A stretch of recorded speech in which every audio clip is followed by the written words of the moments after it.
নমস্কার বন্ধুরা, বন্দনা ক্রিয়েশন চ্যানেলে আপনাদের সবাইকে স্বাগত জানিয়ে আজকের ভিডিওটি শুরু করছি। আজকের ভিডিওতে আমাকে দেখতে পাচ্ছেন আমি নিম হলুদ মেখে বসে আছি।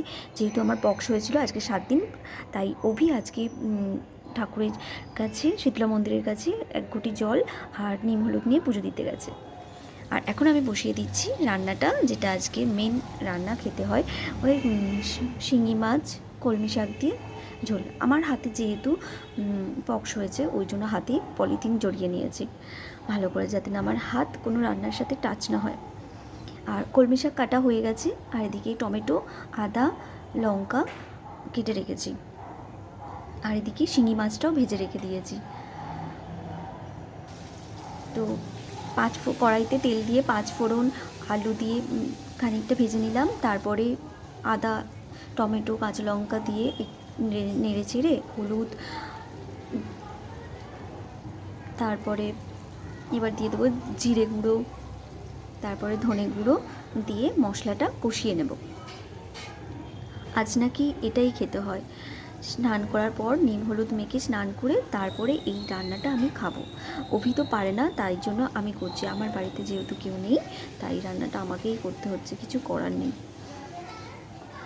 তো আমার মশলা প্রায় কষা হয়ে গেছে। এখন শাকটা দিয়ে দেবো, কলমি শাকটা দিয়ে দেবো। তার আগে আদাটা দিয়ে নিচ্ছি। আপনারা আদা আগেও দিতে পারেন, পরেও দিতে পারেন। হাতে পলিথিন লাগিয়ে কাজ করা অভ্যাস নেই, তো তাই খুব অসুবিধা হচ্ছিল রান্না করতে, খন্তি স্লিপ করছিল। তো আমার মশলা কষা হয়ে গেছে। এবার কলমি শাকটা দিয়ে দেবো। কলমি শাক থেকে এবার জল বের হওয়া শুরু হবে, তাই খানিকটা নাড়াচাড়া দিয়ে আর তারপরে জল ঢেলে দেবো। আর এমনিতেও তাড়াতাড়ি কলমি শাকটা সিদ্ধ হয়ে যায়, তাই খুব বেশি জল দেবো না, পরিমাণ মতো জল দেবো।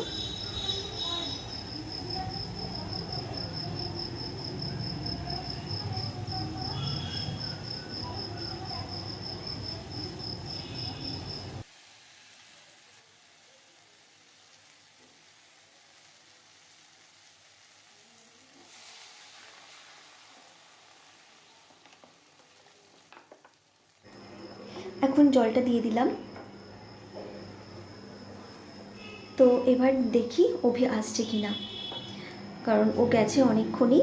আমাদের বাড়ির কাছাকাছি শীতলা মন্দির, তাও মানে একটু আমার জন্য মানত টানত করবে, একটু জানাবে যে আমার বউ যেন তাড়াতাড়ি ভালো হয়ে যায়, কাজ টাজ করেন। কারণ 7 দিন ধরেও একভাবে কাজ করে গেছে, আমাকে কোনো কাজ করতে দেয়নি। এই যে অভি চলে এসেছে, আমি ভিডিও করছি দেখেও হাঁ হয়ে গেছে, বলছে এরকম অবস্থায় ভিডিও করছি। তো ও তো কিছুতেই দেখাবে না বাড়িতে কি আছে। তো এই যে হলুদ আর জল, তো আমার মাছের ঝোল ফুটেও এসেছে, মাছ দিয়ে দিয়েছি। এই যে শিঙি মাছ, তা আর কিছুক্ষণ ফুটিয়ে নামিয়ে নেব। তো আমার শিঙি মাছের ঝোল হয়ে গেছে। আমি এখন নিম হলুদ মেখে স্নান করে নেব। বাথরুমে যেহেতু মেখেছিলাম, তাই যাই হোক করে মেখেছি, কতটা ভালো করে মাখতে পারিনি। আর ভিডিও করার জন্য, আপনাদের দেখানোর জন্য আমি রুমে এসে ভিডিওটা তুলেছিলাম। তো আমার ভিডিও যদি আপনাদের ভালো লেগে থাকে, তাহলে চ্যানেলটি প্লিজ সাবস্ক্রাইব করবেন।